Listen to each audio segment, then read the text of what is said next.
So hi, I'm Jason Hull with DoorGrow, and I'm here with Ahmad Zein of Foursquare Property Management. And Ahmad, welcome. Thank you. Thank you, Jason.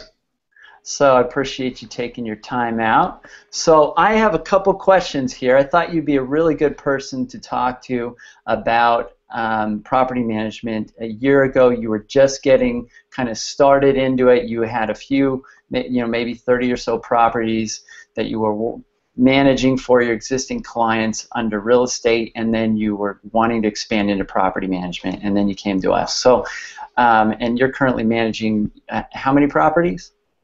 Currently 65 doors. Okay, so your business has doubled since then, and that's fantastic. So, so I think property managers that are just getting going, or maybe real estate offices or agents that are thinking about getting into property management as a way to supplement their income, what do you have to say to them? And this is assuming they're not your competition. You know, I don't mind having competition. I think the market is large enough to have as much property managers. You know, it's a serious business, and I see a lot of people, you know, realtors. I mean, I love realtors. I'm a realtor myself. You know, they try to do this on the side and kind of to supplement their selling business. And we saw in 2007 and 8 a lot of people got into that because selling wasn't really hot. You know, if you're in it for the long run and you know you have a long-term commitment to it, property management is a great business to be in. You know, the outlook is great. You know, people need to rent places. The population is growing. The mobility is just growing. People move from place to place, and they need a place to rent. So being in the property management, I think, is now the best time to be in the property management business, as long as you take it seriously and look for the long term. And it's not an easy business to be in. You really have to put some thoughts into it and decide if this is going to work for you. Because I don't think everybody's meant to be a property manager. You have to have some really, you have to be lunatics. No, just joking. Okay, so for those that are doing real estate and maybe doing a little property management or thinking about switching to doing property management, what are the differences kind of between those two, you feel? Well, I feel that, you know, if first from a branding perspective, I get this a lot. You know, I had my property manager that used to do sales, and you know, I just did not get the attention that I needed versus having somebody that's all what you do is property management. From an investor perspective, investor client perspective, they like that because you know, because that's all what I do is property management. Now, there's nothing wrong with doing sales and management as long as you have the team and the resources to support it. I think it's fine, and a lot of companies do that. But I feel that specializing in one thing is the way to go, and I feel that people trust me for that reason. You know, if they needed a sale referral, I'll send them to, you know, somebody that can sell them or, you know, help them list or sell their house.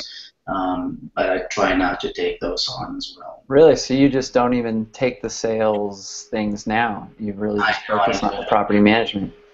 You know, having 65 doors, I mean, it's a lot of work, especially being small business, don't have the, you know, a big staff, so it's a lot of work. And you keep it really focused. So I think that's smart. A lot of property managers try to maybe do too much, or their focus is too broad, and I think, like you mentioned about branding, it negatively affects their image or their brand. So I think people looking for any sort of business, especially in service-based business, they want to know that you're actually going to do what you say you're going to do, and that you are focused on mainly just that, what they need. So I think that's some good advice.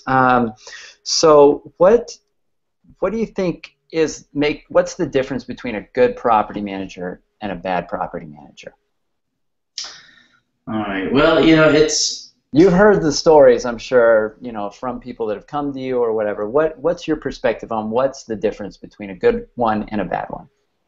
well. Here's what I need to understand with a property management or property manager. I think there's really there's several parts to it. First, there is integrity and there's competency. I think to be a great property manager, you have to have integrity and competency. And you cannot have one and leave the other. You know, you can have a very great, competent property manager, but don't have any integrity, and all what they're going to be good at is ripping you off. I mean, this is Right. reality. And you can have a very nice and sincere property manager without the experience, and they will they will mean well, but they can't really deliver. So you have to look for both, and just interview the property manager, ask questions, and I mean, just look at their contracts, get testimonials, referrals, references, and you should have a clear idea if they're going to be the right person or not.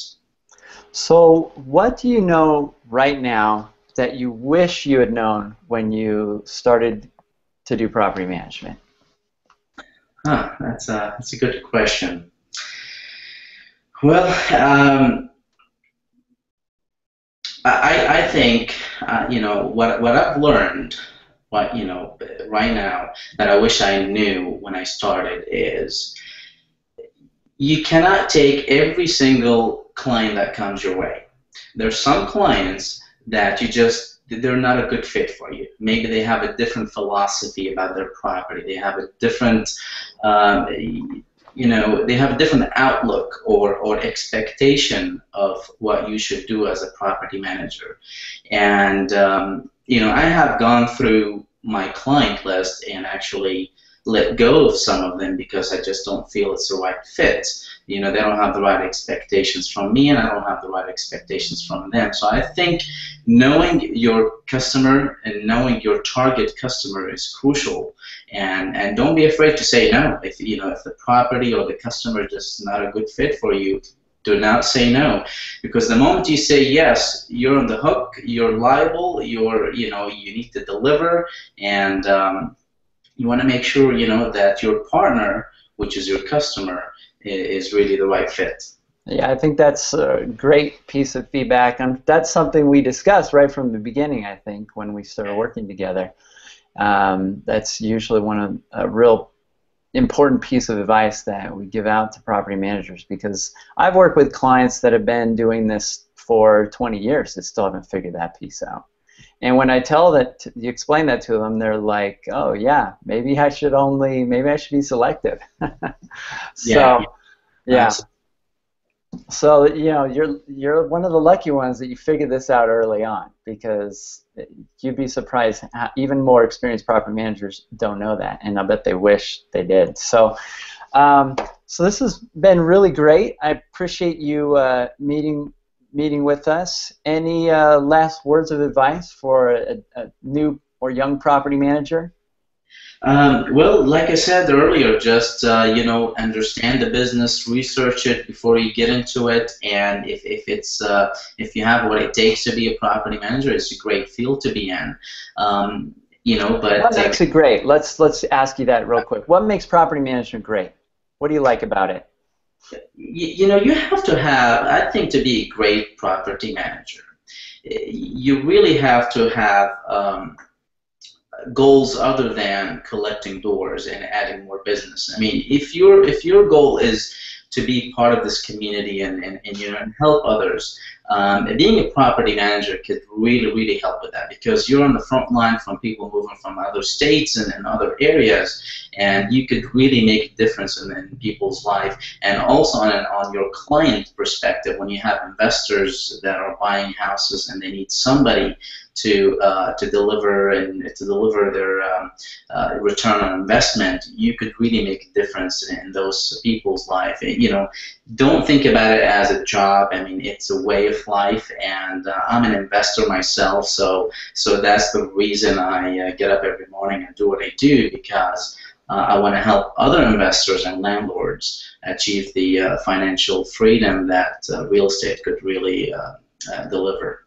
So one really strong value I'm getting from you that really does it for you, that makes you really enjoy doing property management, is that you're able to positively impact people's lives, and also it sounds like there's also this ripple effect that I think a property manager can have. I mean, you have a certain amount of power over families' lives. Tenants, residents, property owners, and their properties, affecting their income and being able to take care of their families. And so, yeah, I think a property manager can be a pretty fruitful job and be rewarding, and especially if you're working with clients that you enjoy working with, which I think is critical. Absolutely, absolutely. Yeah, I call them my partners. They're not my clients. We're both in this together. I like that. I only make money when they make money. So, and that's really that's what makes a property manager successful. Just treating this as a partnership relation instead of client relationship. Okay, great. So this is Ahmad Zein. You can check him out at foursquarenc.com, correct? That is correct. And stop by his website. And if you're interested in property management in the where is this at?